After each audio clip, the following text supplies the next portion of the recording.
Now concerning the things about which you wrote, it is good for a man not to touch a woman, but because of immoralities, each man is to have his own wife, and each woman is to have her own husband. The husband must fulfill his duty to his wife, and likewise also the wife to her husband. The wife does not have authority over her own body, but the husband does, and likewise also the husband does not have authority over his own body, but the wife does. Stop depriving one another, except by agreement for a time, so that you may devote yourselves to prayer, and come together again, so that Satan will not tempt you because of your lack of self-control.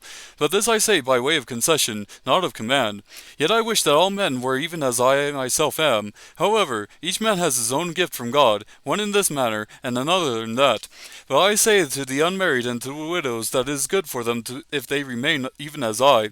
But if they do not have self-control, let them marry, for it is better to marry than to burn with passion. But to the married I give instructions, not I, but the Lord, that the wife should not leave her husband. But if she does leave, she must remain unmarried, or else be reconciled to her husband.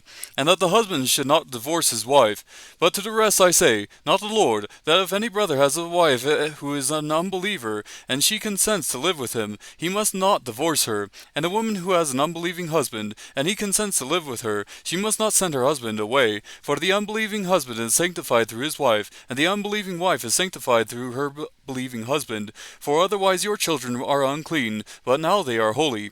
Yet if the unbelieving one leaves, let him leave. The brother or the sister is not under bondage in such cases, but God has called us to peace. For how do you know, O wife, whether you will save your husband? Or how do you know, O husband, whether you will save your wife? Only, as the Lord has assigned to each one, as God has called each, in this manner let him walk. And so I direct in all the churches. Was any man called when he was already circumcised? He is not to become uncircumcised. Has anyone been called in uncircumcision? He is not to be circumcised. Circumcision is nothing, and uncircumcision is nothing. What matters is the keeping of the commandments of God. Each man must remain in that condition in which he was called. Were you called while a slave? Do not worry about it. But if you are able also to become free, rather do that. For he who was called in the Lord while a slave is the Lord's freedman. Likewise he who was called while free is Christ's slave. You were bought with a price. Do not become slaves of men. Brethren, each one is to remain with God in that condition in which he was called. Now concerning virgins I have no command of the Lord, but I give an opinion as one who by the mercy of the Lord is trustworthy. I think then that it is good in view of the present distress, that it is good for a man to remain as he is. Are you bound to a wife? Do not seek to be released. Are you released from a wife? Do not seek a wife. But if you marry, you have not sinned, and if a virgin marries, she has not sinned. Yet such will have trouble in this life, and I am trying to spare you.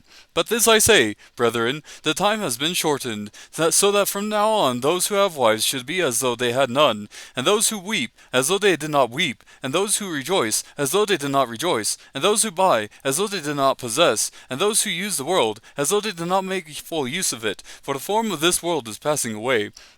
But I want you to be free from the concern. One who is unmarried is concerned about the things of the Lord, how he may please the Lord.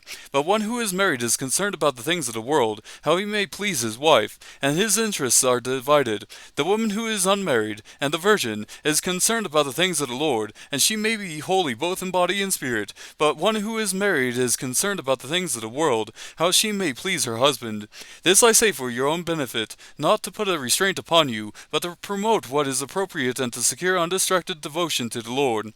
But if any man thinks that he is acting unbecomingly toward his virgin daughter, if she is past her youth, and if it must be so, let him do what he wishes. He does not sin. Let her marry.